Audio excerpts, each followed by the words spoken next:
জগন্নাথ বিশ্ববিদ্যালয় যদি জামায়াতের ফিলিংস জিতে যেতে পারে, ঢাকা ইউনিভার্সিটিতে জামায়াতের ফিলিংস নিয়ে যদি সাদেক কায়েমরা জিতে যেতে পারে, জাহাঙ্গীরনগর জাকসুতে যখন ঢাকা ইউনিভার্সিটিতে শিবির যখন জিতে যায়, রাজশাহী ইউনিভার্সিটি, চট্টগ্রাম বিশ্ববিদ্যালয়, গণবিশ্ববিদ্যালয় যখন শিবির জিতে, এরা কি এদেশের ভোটার না? এরা কি এদেশে ভোট দিবে না?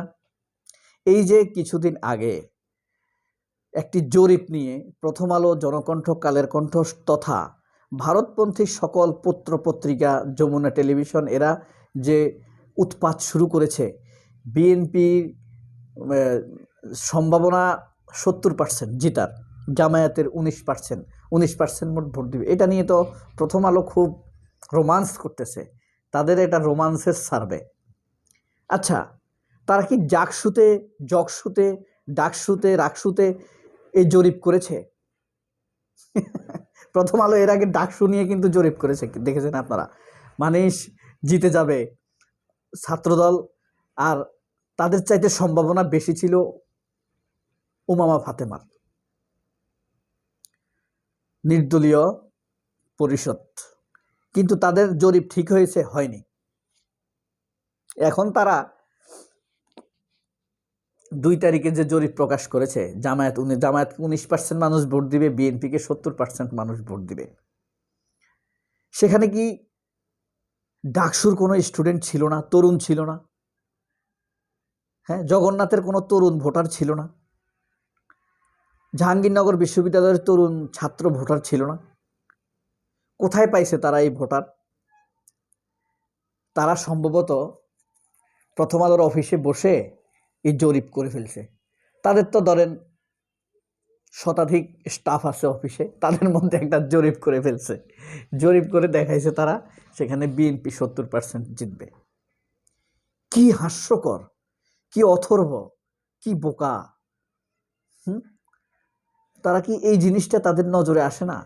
তরুণরা একের পর এক শিবিরের পক্ষে প্রভূত রায় দিয়ে যাচ্ছে। এখন তারা কি বলবে? এরা তো ওই প্রত্যন্ত অঞ্চল থেকে এসেছে, এরা তো ঢাকার না। আরে ভাই, প্রত্যন্ত অঞ্চলে কি ভোট হবে না? সাদেক কায়েমের বাড়ি যেখানে, সে খাগড়াছড়ি, সেখানে ভোট হবে না? এরা পাগল ছাগলের মতো, মানে আরে বলদ না, এরা পাগল হয়ে গেছে। যেখানে হাত দিচ্ছে সেখানেই শিবির দিচ্ছে। আচ্ছা, ধরেন শিবির যদি জগন্নাথে হারলেও তো বিপুল ভোট, 5500, এর চাইতে ধরেন 1000 ভোট, 800-900 ভোট বেশি পাইলেই তো শিবির হারতো, যদি রাকিব বেশি পেত। তাহলে শিবির যে পরিমাণ ভোট পেয়েছে, এটার কি প্রভাব নাই? এই জরিপ তারা কোথায় করেছে? হয় তাদের ঘরে করেছে বউ বাচ্চাকে নিয়ে, আর নইলে প্রথম আলোর অফিসে হয়েছে। প্রথম আলোর আবার এইসব অভ্যাস আছে।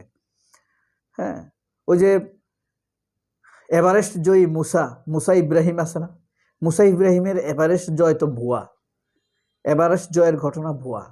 তারা ওই কারণ বাজারের পিছন দিয়ে ভ্যান গাড়ি একটা পাঠাই দিয়েছে, ওইটা এভারেস্টে চলে গেছে, আর নইলে কাগজের প্লেন পাঠাইছে। নেপালের শেরপাদের রেজিস্ট্রি তালিকা, তারপরে মাউন্টেন হিলারদের তালিকা দেখে সবাই দেখে সেখানে কোথাও মুসা ইব্রাহিমের নাম নাই।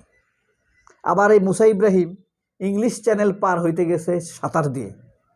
সে 2 মিনিট সাঁতার দিয়ে স্পিড বোটে উঠে গেছে, তারপরে স্পিড বোটে আরেক প্রান্তে গেছে, গিয়ে 2 মিনিট আগে স্পিড বোট থেকে নেমে গিয়ে সাঁতার দিয়ে সে ব্যাংকে তীরে উঠছে। এই হইল তাদের সততা।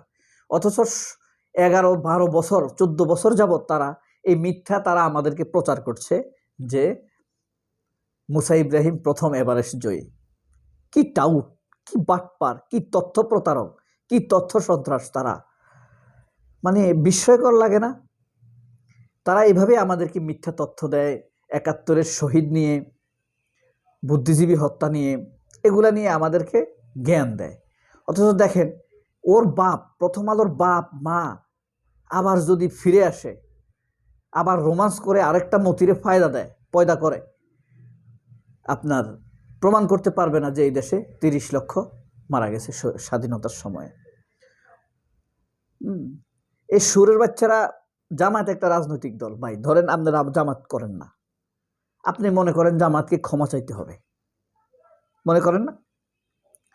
করেন, কিন্তু কিসের জন্য ক্ষমা চাইবে? 30 লক্ষ হত্যার জন্য ক্ষমা চাইবে, নাকি 3 লক্ষ হত্যার জন্য ক্ষমা চাইবে, নাকি 30,000 হত্যার জন্য ক্ষমা চাইবে? কিসের জন্য ক্ষমা চাইবে? আর এটা কি জামাত মারছে? আগে সেটা নিশ্চিত হতে হবে। জামায়াত কি তখন ক্ষমতায় ছিল? জামায়াত তখন একটা ফোর্থ পার্টি, চতুর্থ রাজনৈতিক দল। কেউ গণে তখন জামায়াতকে? জামায়াত গণহত্যা করবে? গণহত্যা ক্ষমতায় থাকা ব্যতীত কেউ গণহত্যা করা সম্ভব? এই শয়তানদেরকে জামায়াতের পক্ষে থাকার জন্য না, আপনি জামায়াত করার জন্য না, আপনি শুধু তাদেরকে জবাব দিবেন মিথ্যাচারের জন্য, সত্যের পক্ষে জবাব দিবেন, মিথ্যার বিরুদ্ধে জবাব দিতে হবে। আগামী নির্বাচনে ভুয়া জরিপ করে মানুষকে প্রতারিত করা, মানুষের অভ্যাস আদিকে ব্রেকেট করে দেওয়া, পরাধীন করে দেওয়া, ভাবনা চিন্তাকে পরাধীন করে দেওয়া, সব কিছুকে নিয়ন্ত্রণ করতে চাওয়া। প্রতিটি মানুষের ব্রেনকে তারা কাশ্মীর মনে করে, প্রতিটি মানুষের ব্রেনকে তারা হায়দ্রাবাদ মনে করে, প্রতিটি মানুষের ব্রেনকে তারা আসাম, ত্রিপুরা, মেঘালয় মনে করে। তারা মনে করে ভারত যেভাবে হায়দ্রাবাদ দখলে নিয়েছে, তারা আমাদের ব্রেনকে দখলে নিয়ে নেবে। তারা যেভাবে সিকিমকে অপদখল করেছে, তারা বাংলাদেশকে অপদখল করবে। তারা কাশ্মীরে যেভাবে দখল নিয়ে অত্যাচার করছে, তারা মনে করে বাংলাদেশের উপরে সেভাবে অত্যাচার করবে। Believe it, mind it. বাংলাদেশের মানুষ স্বাধীন না। আপনি হাদি হত্যার বিচার হচ্ছে না, আপনি কিসের স্বাধীন? জুলাই শহীদদের বিচার হচ্ছে না, আপনি কিসের স্বাধীন? জুলাই শহীদদের মর্যাদা দেওয়া হচ্ছে না, আপনার কিসের স্বাধীন? ভারতের বিপক্ষে বললে আপনার লাইফ থ্রেট আসছে, আপনি কিসের স্বাধীন? আপনার মনে একজন মানুষ ভারতের বিরুদ্ধে বলা যাবে কিনা এই বিষয়ে ভয় পায়, তাহলে আপনি কিসের স্বাধীন? এই স্বাধীনতা হাসিনার, এই স্বাধীনতা ওয়াকারের ব্যক্তিগত, ওয়াকারের পরিবারের, এই স্বাধীনতা ফজলুসদের, এই স্বাধীনতা হইল ভারতের দালালেদের। আমরা তো এই স্বাধীনতার মধ্যে আমাদের অর্থবহ কোনো কিছু খুঁজে পাই না। আপনি আমার চিন্তার উপরে প্রভাব ফেলতে আসবেন কেন? আপনি জগন্নাথ বিশ্ববিদ্যালয়ে গিয়ে একটি সার্ভে করেন, কে জিতবে? ঢাকা ইউনিভার্সিটিতে গিয়ে একটি সার্ভে করেন, কে জিতবে?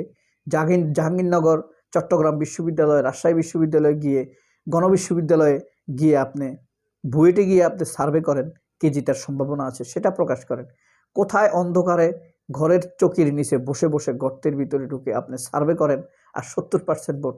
কি ভুয়া তথ্য দিয়ে আপনি আমাদেরকে প্রতারণা করছে, আবার সেটা নিয়ে উল্লাসও করছে একটি অংশ। এটা নিয়ে উল্লাসও করার কিছু নাই, ঘৃণা করারও কিছু নাই। সবাই অনেক ভালো থাকবেন। আল্লাহ হাফেজ। আসসালামু আলাইকুম।